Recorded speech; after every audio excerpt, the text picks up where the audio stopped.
시와 수필과 음악과 박희옥과 함께하고 계십니다.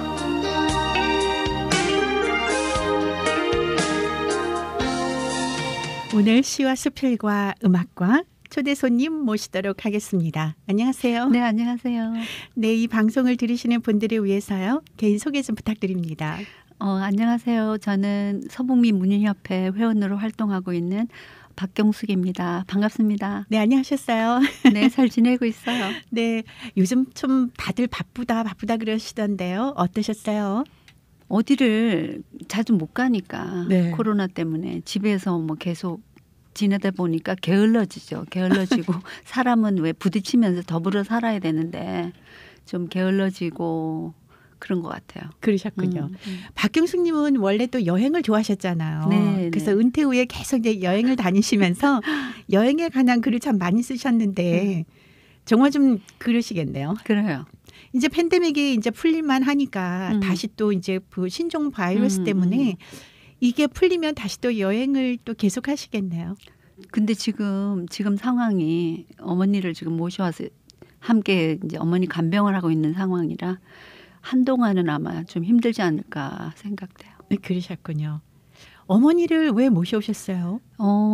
저 어머니가 초기 치매 그 진단을 받으셨어요. 그래서 친정이 저기 텍사스에 있는데 제가 이제 가서 방문을 하니까 더 이상 거기다 그냥 두면 안 될 것 같은 그런 생각이 제가 모셔오게 됐어요. 네. 쉽지 않은 결정이셨을 것 같아요. 쉽지 않은데 이상하게요. 결혼을 하게 되면 시댁 쪽으로 뭐 시어머니를 모신다든가 아니면은 뭐 시댁 쪽에 어떤 일을 한다라면 정말 떳떳하게 할 수가 있는데요. 친정 쪽 일은 왠지 왜 그런지 모르겠어요. 같은 자식인데 근데 그렇게 좀 차별이 돼요. 그 괜히 눈치가 보이고. 근데 박경숙님의 그 친정 어머니시잖아요. 네, 친정 어머니. 그러면 이제 모셔올 때 남편분도 정말 대단하시다는 생각이 드네요. 너무 고마웠어요. 그렇죠. 저보다 더 솔선수범해서 모셔오자고 지내는 환경이 너무 안 좋고 하니까 빨리 모셔와야 된다고 남편이 그렇게 얘기해줘서 너무 고마웠어요. 그러셨군요. 세상에는요 그렇게 자상하고 그 여자의 마음을 알아주는 남편도 있습니다. 그러면은 요즘 그 어머니 모시면서 또 지난날 회상하시면서 글 많이 쓰시겠네요. 예, 좀. 네, 오늘 시와 수필과 음악과 우리 박경숙 수필가 모시고 이야기를 나누는데요. 이제 그동안 아끼시던 글, 이 방송을 들으시는 분들께 이제 소개를 좀 부탁드리고 싶은데요. 네. 자, 제일 처음 어느 글 준비하셨어요? 제일 처음 글은 쉬고 싶을 때 제일 가고 싶은 곳이라는 제목으로 어머니에 대한 얘기입니다. 네, 쉬고 싶을 때 제일 가고 싶은 곳. 이상하게 어머니 얘기를 하니까요. 목이 메요. 엄마한테 그렇게 잘한 효녀도 아니었는데 엄마 얘기를 하면 목이 메는 게 이게 자식의 몫인가 봐요. 네, 먼저 소개를 부탁드립니다. 네. 쉬고 싶을 때 제일 가고 싶은 곳. 쉬고 싶을 때 제일 가고 싶은 곳은 어머니가 계시는 곳이다. 어머니의 집은 늘 어디 한 군데 흐트러진 데 없이 정갈하다. 내가 마음껏 게으름을 피우면서 쉴 수 있는 편안한 곳이다. 얼마 전에 휴가를 일주일 받아 어머니 집에 갔다. 그냥 마음을 푹 놓고 지낸 일주일. 왼편 목이 아파서 휴가 떠나기 직전까지도 물리치료를 받았음에도 통증이 가시지 않았는데 어머니 집을 떠나는 날 아침에 머리 손질하면서 아팠던 목이 더는 아프지 않고 부드러워져 있음을 알게 되었다. 어머니의 섬세한 손길을 받아선지 대군과 잎이 윤이 나면서 싱싱해 보이는 많은 종류의 서양란이 있다. 온실이 아닌가 착각할 정도로 화초가 많이 있는 응접실과 통하는 통유리를 열면 보기만 해도 시원하고 청결해 보이는 파란색의 풀장이 물이 넘치지 않을 정도로 찰랑거리고 있었다. 그 물 위로 남부 루이지애나에 자결하는 태양빛이 쏟아져 내리고 그 빛이 반사되어 만들어내는 금빛 물살이 눈이 부시게 아름다웠다. 쏟아지는 햇살 중 가장 아름다운 햇살은 청명한 아침 햇살이다. 셀 수 없을 정도로 무수한 금빛 화살로 내리꽂히는 모습을 바라보면서 천천히 마시는 향이 좋은 모닝커피에 나는 행복하다. 풀장 주위로 빙 돌아가면서 심겨져 있는 나무들은 어머니가 공들여 만드신 채소밭과 풀장 사이의 울타리 역할을 충분히 해주고 있어서 풀장 주위도 언제나 정갈하다. 아침에 커피를 마실 때마다 여전히 찰랑거리고 있는 풀장에 첨벙 뛰어들어가고 싶은 유혹을 매번 느꼈지만 그곳에 있는 동안 한 번도 수영장을 이용하지 못했다. 어머니의 채소밭은 농사와 무관한 나에게 큰 볼거리였다. 오이, 가지, 호박, 고추, 깻잎, 고구마, 그리고 본체와 떨어진 곳에 지어진 주차장 뒤쪽에 아버지를 독촉에서 만든 장독대에는 반짝반짝 빛나는 독들이 키에 맞추어 가지런히 놓여 있다. 이곳 미국에서는 달력에서나 볼 수 있는 우리나라 시골의 장독대를 연상시켰다. 장독대 옆에는 가판용 나무로 짜 만든 네모 반듯한 미나리 광도 있었다. 어머니는 내가 그곳에 머무는 동안 늘 부엌에서 뭔가를 만드셨다. 덕분에 나의 살 빼기 작전은 숲으로 돌아갔다. 도마질 소리만 나면 어머니는 요술 방망이를 숨겨놓은 요술쟁이처럼 뚝딱 맛있는 음식을 내오셨다. 김치전, 부추고추전, 채소 잡채, 성게 아래 묻힌 오징어 쌈밥, 톡톡하게 끓인 된장과 호박잎, 북어조림, 간장소스에 몇 달간 숙성시킨 게장, 깻잎 장아찌, 밀가루를 살짝 입혀서 쪄낸 풋고추에 가전 양념을 한 고추찜은 정말 맛있었다. 어머니는 경상도 분이시라 집에는 늘 밑반찬이 흘러넘친다. 깻잎 장아찌, 고추, 마늘, 된장지, 싱싱한 오징어로 어머니가 직접 만드신 오징어젓 등등으로 세대의 대형 냉장고가 늘 비좁다. 딸들이 다니러 올 때를 대비해서 늘 뭔가를 만들고 계시는 어머니. 피곤하시게 왜 하느냐고 말려도 어머니는 막무가내 들은 척도 않으시고 늘 밑반찬 준비로 바쁘시다. 몸은 힘드시지만 자녀가 맛있게 먹을 것을 생각하시면서 행복해 하시는 것 같다. 내가 온다는 갑작스런 통보를 받으시고 아마 많이 바쁘셨으리라. 내가 도착하자마자 갈 때 뭐뭐 가져가거라. 지금 한참 마시들 딱 좋다라며 흥분된 어조로 갈 때 싸보낼 음식 걱정부터 먼저 하셨다. 엄마, 애들 아버지가 냉장고 자리 없다고 아무것도 가져오지 말라고 신신당부했어요. 그래서 가져가지 않을 거예요. 내 말이 끝나자마자 냉장고 하나 더 사지. 얼마나 한다고. 점점 작아지는 목소리엔 실망이 가득했다. 먼저 번에 가져간 것도 아직 반도 못 먹었어요. 그러니까 내 걱정 마시고 둘째 오면 주워 보내세요. 그아 걱정 와 너. 지척인데 뭔 걱정이고 내가 안 챙기도 지가 다 안 챙기나. 여전히 어머니 목소리는 힘을 잃은 채다. 엄마 이제는 우리 그만 챙기시고 그냥 편하게 사세요 라는 말을 나는 결국 하지 못하고 말았다. 어머니를 생각해서 하는 말이 어머니의 기쁨과 행복을 빼앗는 것이라는 것을 나는 잘 알기에. 잘 들었습니다. 사실요, 이 엄마는요 항상 뭘 싸주는 거를 좋아하시죠. 네. 그 박경숙님의 그 스피를 듣다 보니까 제 엄마 살아계실 때 생각이 나요. 뭐 저뿐만이 아니라 제 딸은 다 그럴 것 같아요. 근데 왜 그렇게 가져가기가 싫었는지 모르겠어요. 근데 지금 생각하면 정말 그리운 건데 그때 음식을 바리바리 싸주실 때 그거 안 가져가겠다는 말씀하시기 굉장히 힘드셨겠어요. 힘들었죠. 그쵸. 엄마는 주고 싶어 하는데. 그쵸. 근데 지금 제가 그래요. 딸이 오면 뭔가 주고 싶은데 얘는 항상 노 땡큐. 엄청 서운하더라고요. 근데 이제 수피를 듣다 보니까 이 부모의 행복이 어떤 건지 나중에는 알게 될 것 같아요. 나이 드니까 나이 들고. 그렇죠. 쉬고 싶을 때 가장 가고 싶은 곳은 정말 어머니 품속이라는 말이 나이 들수록 실감이 납니다. 그렇죠. 맞아요. 근데 왜 이 글을 쓰시게 되셨어요? 그러니까 그때만 해도 제가 한 20년 전에 쓴 글이니까 직장생활 한창 바쁠 때였어요. 직장생활 하면서 이제 힘들고 스트레스 받고 할 때 정말 언제든 달려갈 수 있는 쉴 수 있는 곳 어머니 품 같은 친정집을 그리면서 썼던 것 같아요. 그러셨군요.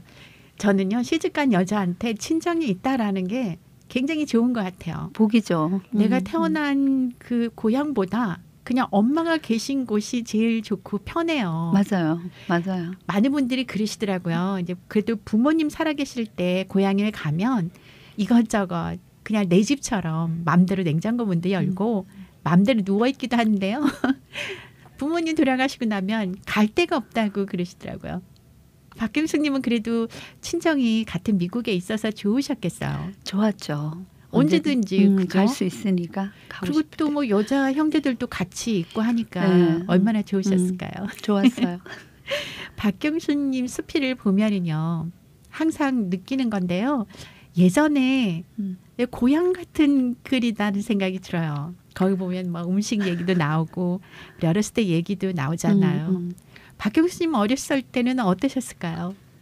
제 어릴 적은 그 시골에 살았어요. 아버지가 군인이셔서 자주 이제 학교도 옮기고 자주 이사를 다녔죠. 그러니까는 그 시골에서 주로 살았기 때문에 그 시골에 대한 그 추억이 많아요. 그러네요. 그런 거 보면은요. 이 현대에 사는 도시인들은 그런 걸 잘 모를 것 같아요. 모르죠, 당연히. 지금 어떤 기억나는 그 유년기 시절 그 놀이라든가 뭐 어떤 그런 기억나는 에피소드가 있으신가요? 기억나는 건 그 감꽃 먹는 거 아시죠? 저는 감꽃이 어떻게 생겼는지 잘 모르겠어요. 감꽃 이제 비가 온 아침이면 감꽃이 두두두 다 떨어져요. 그럼 우리가 실로 감꽃을 주워서 실에다가 이제 꿰매서 목걸이를 만들어서 말르면 하나하나 뜯어 먹는 거죠. 근데 그게 달달하고 맛있어요. 저는 아카시아 꽃을 그렇게 먹었던 것 같아요. 아카시아 꽃도 먹었지. 아카시아 꽃을 이렇게 실로 엮어서 그것도 목걸이 먹고. 하면서 그러니까 그런 일들은요 겪어보지 않으면 모르지. 그 정사를 모르죠. 박경숙님의 그 자녀들은 아마 모르겠네요. 미국에서 모르죠. 자라니까. 걔네들은 모르지. 이 장독대를 보면 공연이요. 이렇게 시골 생각이 나요. 그 장독대에 엄마가 이제 그 감을 넣어가지고 나중에 홍시로 만들어주시곤 하셨거든요. 땡감을 넣어서 그렇죠. 이렇게 말랑말랑하게. 아마 그런 것들이요. 나이가 들면서 더 그리워지는 것 같아요. 우리 정서를 그런 것들을 통해서 우리가 마음적으로 따뜻해지고 그러니까 정신적으로 뭐 풍부해진다 그러나 그런 것 같아요. 저는. 그래서요. 박경숙님은 미국 사신 지가 오래되셨잖아요. 오래됐죠. 근데도 아직 한국 그 정서를 그대로 가지고 계시네요. 그래서 보면 그 옛날 정말 우리 때 느끼는 것들이 다 나와 있어요. 이곳에 사니까 더 거기에 대한 그곳에 대한 그 그리움 같은 게 더 절실하고 짙은 것 같아요. 그러네요. 누구나 다 마음이 외로울 때 쉬고 싶은 곳이 엄마 품이다라는 데는 뭐 다들 공감하실 거라 생각이 됩니다. 오늘 시와 수필과 음악과 박경숙 수필가 모시고 이야기를 나누고 있습니다. 이 방송은 유튜브로도 함께 방송이 되고 있습니다. 자, 계속해서 아끼시는 글 이번엔 어느 거 준비하셨어요? 이번엔 그 제목을 들으면 제목이 가족만큼이나 폭력적인 집단이 있을까라는 제목입니다. 네, 가족만큼이나 폭력적인 집단이 있을까? 왜 이 글을 쓰시게 되셨을까요? 그러니까는 어머니를 이제 모시게 되면서 어머니의 이렇게 상황을 보면서 그리고 지금 현재 저희들이 겪고 있는 좀 부끄러운 가족사를 제가 이제 겪으면서 그러니까 형제라고 우리가 같이 안 사니까 잘 모르겠더라고요. 떨어져 산 세월이 너무 오래니까 형제인데도 가까운 친구보다 더 모르겠는 거예요. 근데 이제 글에 나와 있어요. 왜 이 글을 쓰게 됐는지. 네, 먼저 소개를 부탁드립니다. 가족만큼이나 폭력적인 집단이 있을까? 좋아하기 시작한 마음을 눈치채기도 전 떠나버린 누군가를 그리워해 본 적이 있다면 뜻대로 되지 않는 몸과 마음 때문에 모든 일이 어긋나 본 적이 있다면 다시는 되돌릴 수 없는 추억의 조각에 마음 아파해 본 적 있다면, 이루어지기 어려운 사랑의 가능성 때문에 괴로워해 본 적 있다면, 그리고 마지막 사랑이 될 줄 알았던 사랑의 마지막을 본 적 있다면, 내가 지금 하고자 하는 은밀하고도 애틋한 이야기에 공감할 수 있을 거로 생각한다. 집에 가야지. 내일 가야 할 텐데 갈 일이 꿈만 같다. 초기 치매 진단을 받은 어머니가 버릇처럼 하는 말이다. 형제 중 맞이인 내가 앞으로 어머니와 지적장애인 여동생을 맡아 돌보기로 했다. 어머니 댁에서 같은 주에 사는 큰딸 집으로 모셔온 지 한 달이 넘었다. 이제부터는 나와 함께 살 거라고 하루에도 수십 번씩 어머니에게 말씀드려도 여전히 집에 가야지 하신다. 내 집에서 쫓겨났나? 그 도둑놈이 집 팔아먹으려고 날 쫓아냈지. 도둑놈이란 막내인 남동생을 이르는 말이다. 아들을 보기 위해 줄줄이 딸 다섯을 낳고 얻은 게 귀하디 귀한 아들이었다. 키울 때는 금지옥엽, 눈에 넣어도 안 아플 정도로 모든 사랑을 쏟았던 아들을 어머니는 생애 막판에 와서 도둑놈이라 칭하며 치를 떠신다. 도대체 어머니와 남동생 사이에 무슨 일이 있었던 걸까? 남동생이 전화라도 넣어 통화를 원하면 왜 전화질이냐며 극렬하게 통화를 거부하기 일쑤다. 처음엔 치매로 인한 인지기능의 손상 및 인격의 변화로 생긴 후유증을 우리 모두 가볍게 여겼다. 치매라는 병이 발병하면서 어머니는 배우 못지않은 연기력과 상상력을 발휘하셨다. 쉬지 않고 한꺼번에 많은 말들을 줄줄 쏟아냈다. 정신줄을 놓으실 때면 정말 그런 일이 있었나 믿을 수밖에 없을 정도로 기막힌 이야기를 만들어내셨기 때문이다. 그러나 우리 자매들이 알아낸 사실은 남동생이 슬금슬금 어머니의 재산을 어머니의 허락하에 조금씩 빼돌려 챙겼다는 것이었다. 과거와 현재를 오가며 엉켜버린 기억 속에서도 아들이 어머니에게 긴 세월을 두고 돈을 달라고 했다는 기억만은 지워버리지 못하고 가슴앓이를 하고 있다. 그리고 이젠 가져갈 것이 없는 날 찾아오지도 않고 버렸으니 남보다 못한 못된 놈 아니냐며 버럭버럭 악을 쓰는 것도 모자라 부모를 홀대하는 놈치고 잘되는 거 못 봤다며 악담까지 보태셨다. 그러나 서슬퍼 오른 어머니의 분노 끝에 아들을 향한 끝없는 사랑이 활화산의 분화구처럼 타고 있는 것을 나는 보고 말았다. 통화를 거부하는 어머니를 달래서 억지로 아들과 통화를 한 날에는 어김없이 새벽에 정신줄을 놓으시고 만다. 그 순간 어머니의 모습은 혼이 나간 것처럼 멍하시다. 훅 하고 불면 제로변에 산산 흩어질 것처럼 애처롭고 타인처럼 낯설다. 옆에서 단잠에 빠진 날 흔들어 깨우시는데 소나기 힘이 86 노인이라고 믿을 수 없을 만큼 세다. 이런 못된 엄마가 세상에 어디에 있노? 빨리 일어나. 어린 아들이 애미 보려고 먼 길 마다치 않고 찾아왔는데 뭐하고 있는겨? 빨리 나가서 데리고 들어와. 이런 못된 애미 같으니라고. 그때 나의 손을 잡았던 어머니의 소나기 힘이 얼마나 세었던지 지금까지도 그 아픔을 잊을 수가 없다. 그런 날엔 어머니는 잠꼬대를 심하게 하셨다. 평소에 하지 않으시던 거친 말과 욕설, 소리를 지르셨다.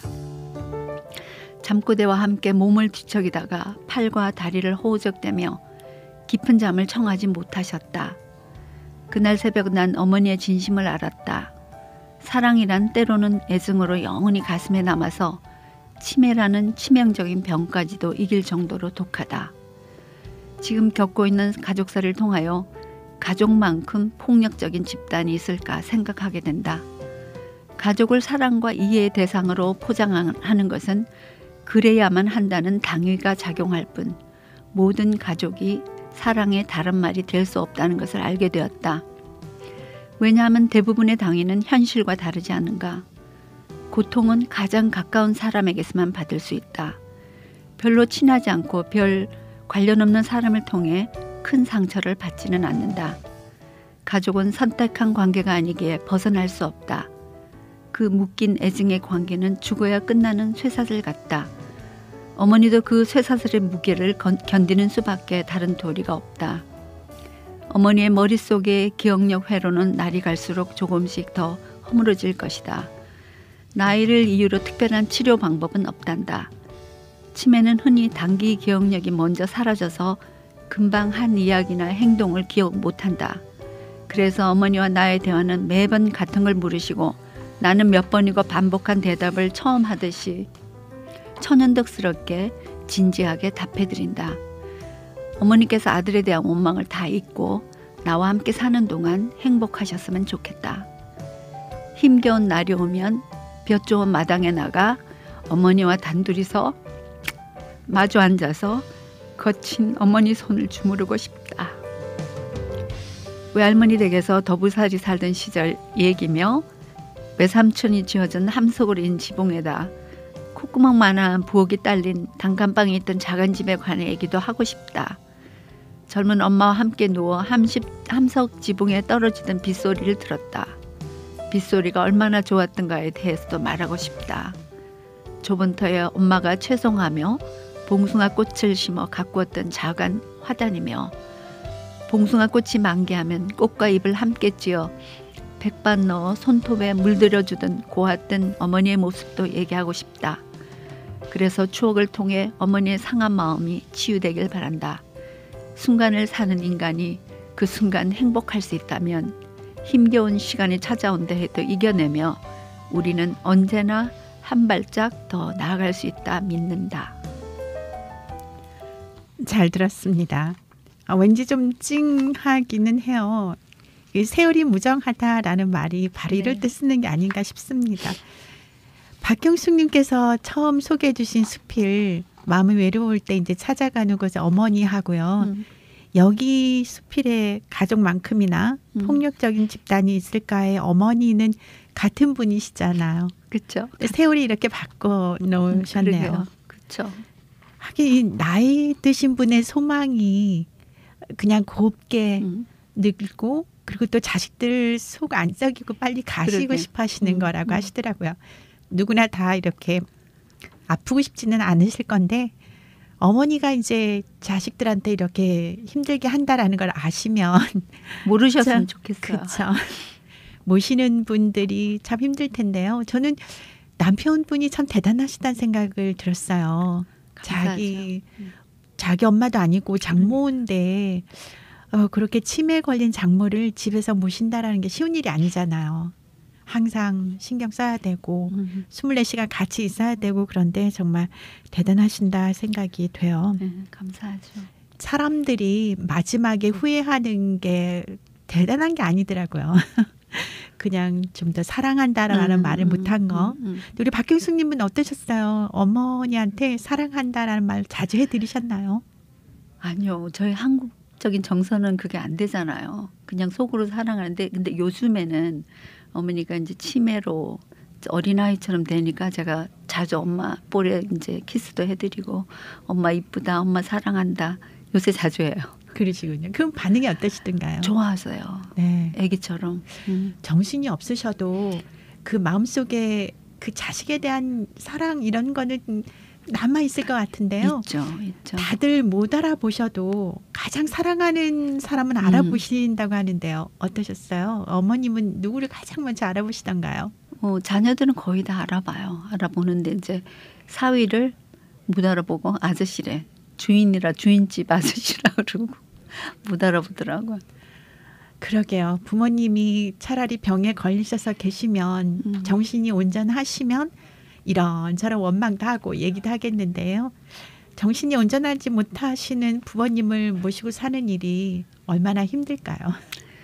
그래도 저는 이제 생각을 바꾸는 게 어머니를 통해서 또 뭐 육신적으로는 힘들지만 제가 어머니를 거기다 두고 그냥 저 잘 살겠다 와서 있으면 몸은 뭐 힘들지 않겠지만 정신적으로 되게 고통스러울 것 같아요. 어머니도 가시고 나면. 그래서 일을 통해서 뭐 잃는 것도 있고 얻는 것도 또 많은 것 같아요.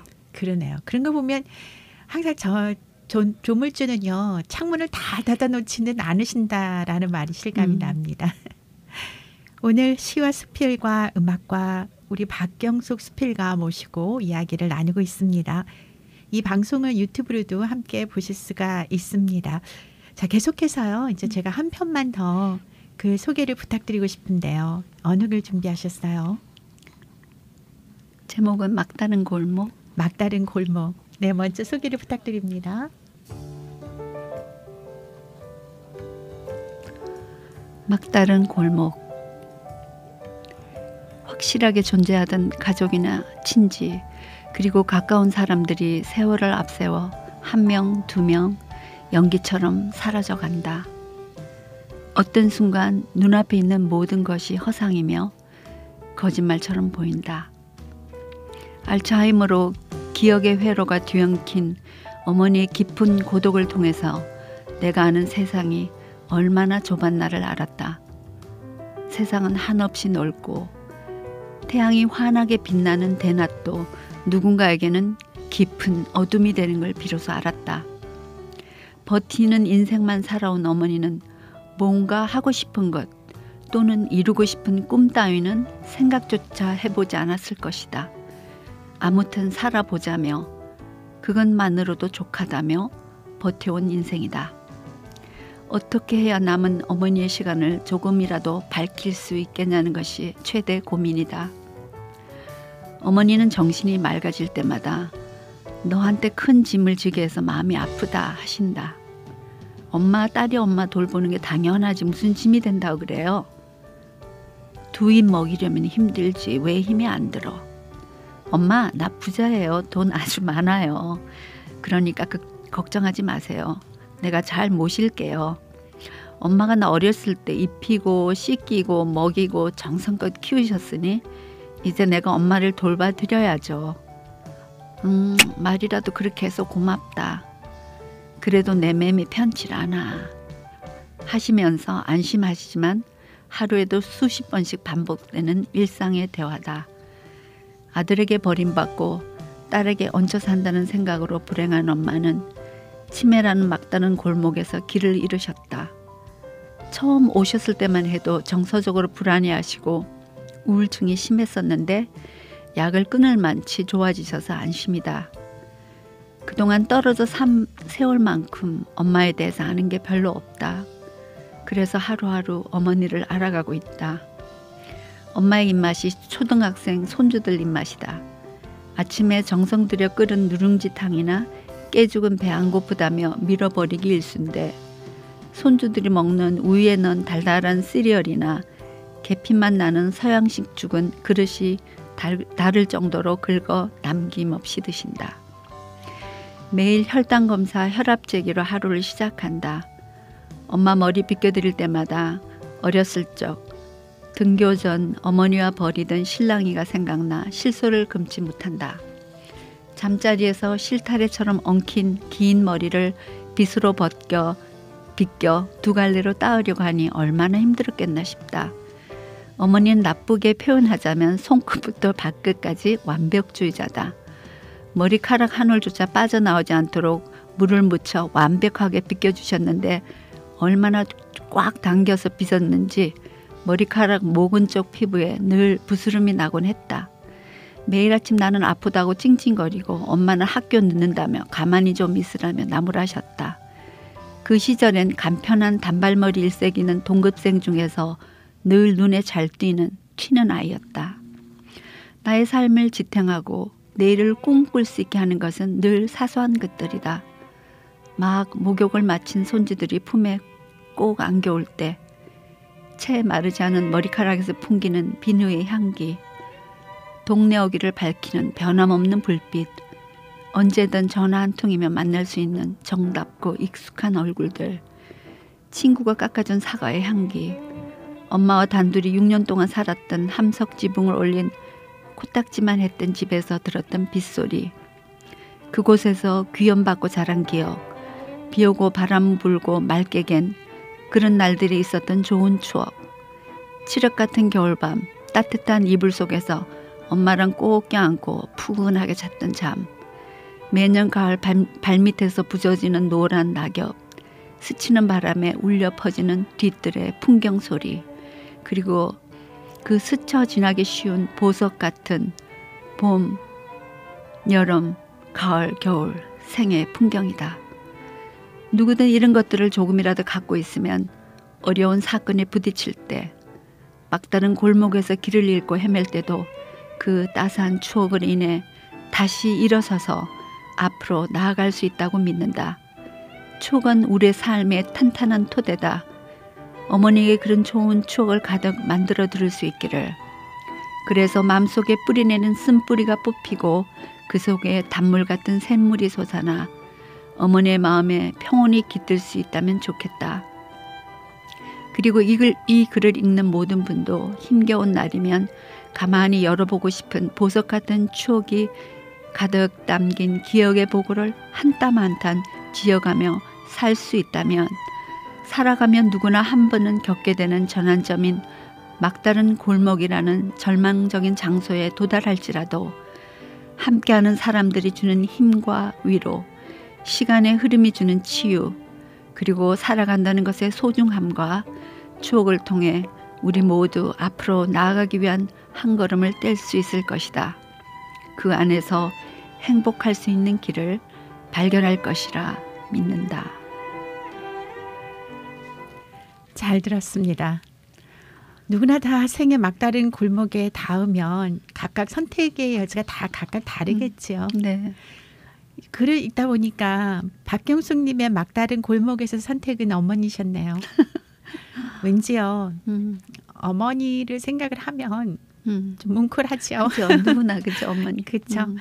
젊었을 때는 엄마가 참 건강하셨는데 나이 드셔서 아이가 된 모습은 참 안타까우셨을 것 같고요.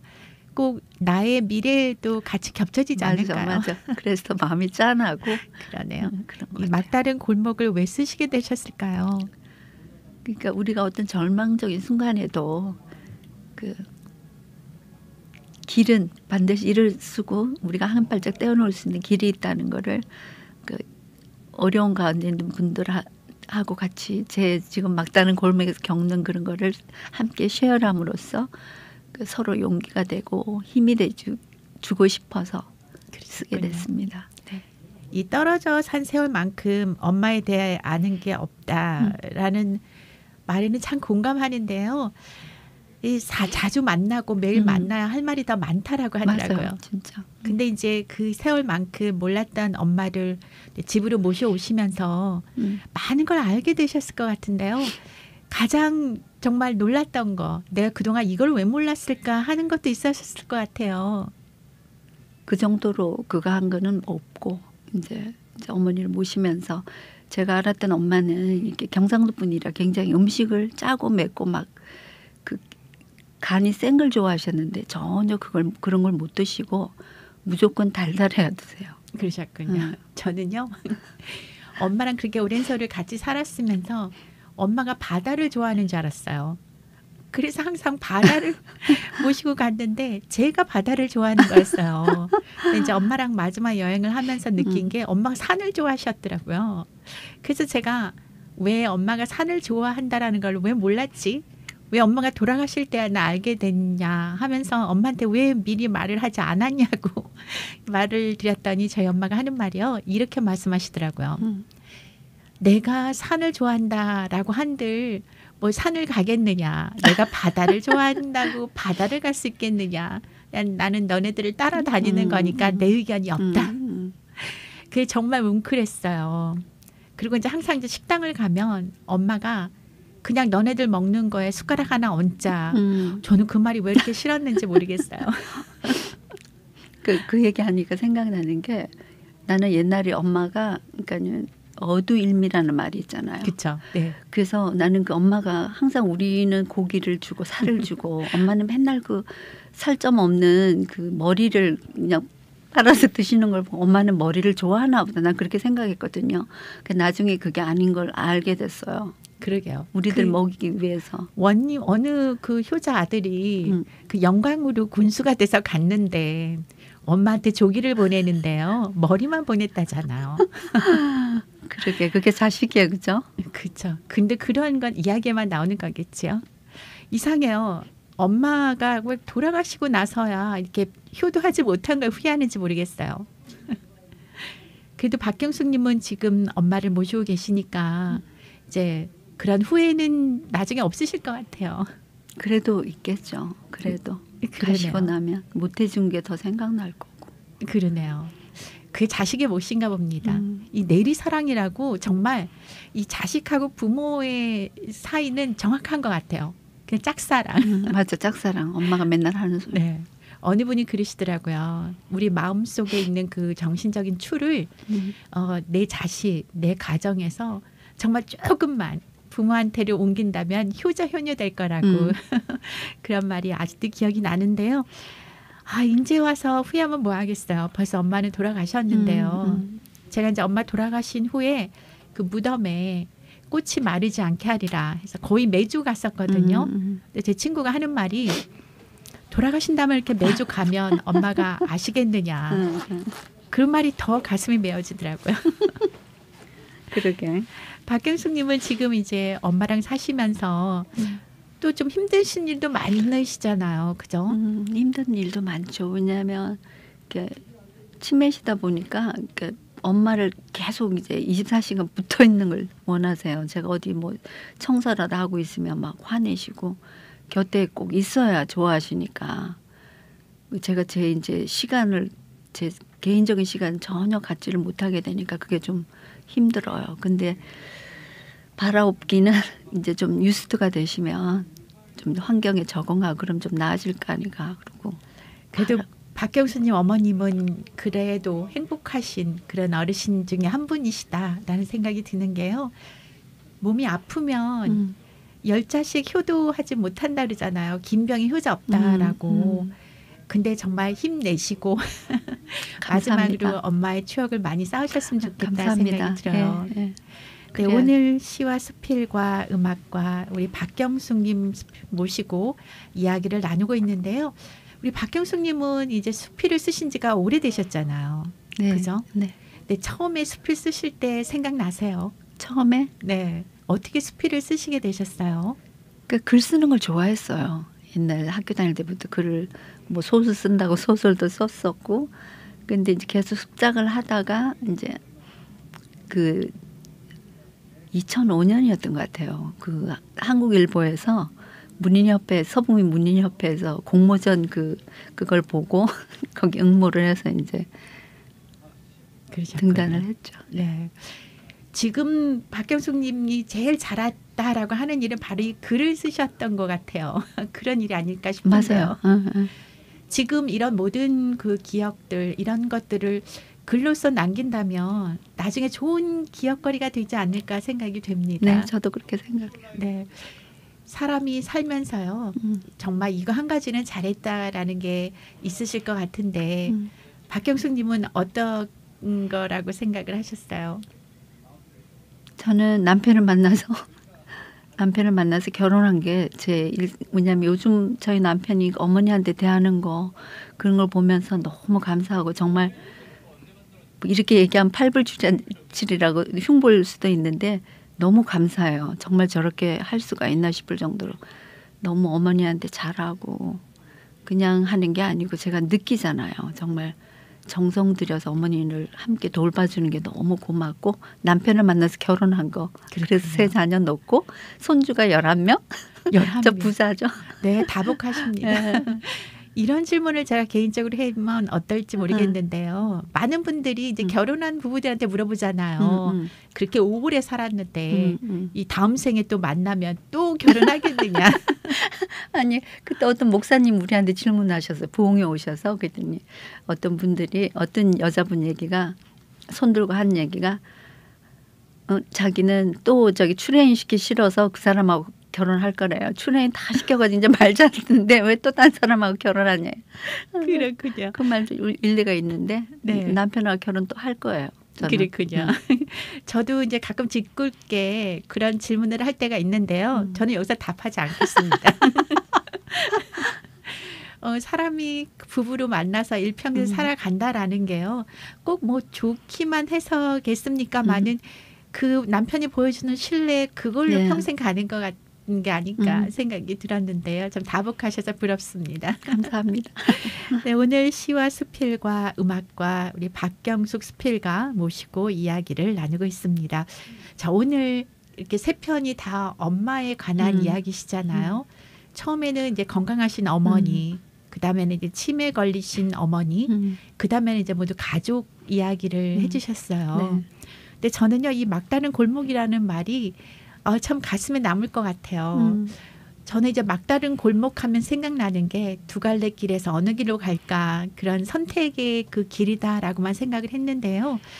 박경숙님의 이 막다른 골목이라는 수필을 들으면서 어쩔 수 없이 살면서 어쩔 수 없이 해야만 하는 일이 있구나라고 생각을 하는데 그럴 때 선뜻 그 길을 선택할 수 있는 게 쉽지는 않으셨을 것 같아요.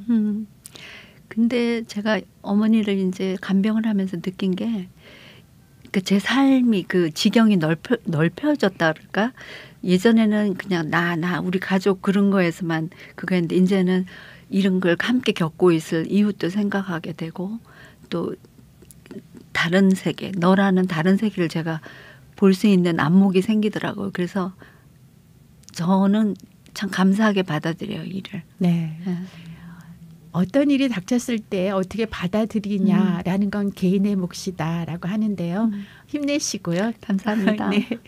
오늘 시와 수필과 음악과 우리 박경숙 수필가 모시고 이야기를 나누다 보니까 어느새 벌써 시간이 다 네. 돼버렸네요. 너무 그러게요. 아쉽습니다. 네, 아쉬워요, 늘. 방송을 들으시는 분들을 위해서요. 네. 이제 인사드리시면서 네. 방송을 마치도록 하지요. 네. 제가 이 시와 수필과 음악 이렇게 초대돼 올 때마다 저는 가슴이 굉장히 두근거리고 이제 또 애청자들 만난다는 생각이 굉장히 기쁘게 달려오는데 여러분 또 끝까지 정말 부족한 글에 귀 기울여 주셔서 너무 감사드리고요. 2021년 얼마 남지 않았는데 마무리 잘 하시고 또 건강 유의하셔서 다음에 또 건강한 모습으로 또 만나뵐 수 있기를 바랍니다. 감사합니다. 네, 감사합니다. 오늘 시와 수필과 음악과 박경숙 수필가 모시고 이야기를 나눴고요. 저는 박희옥이었습니다.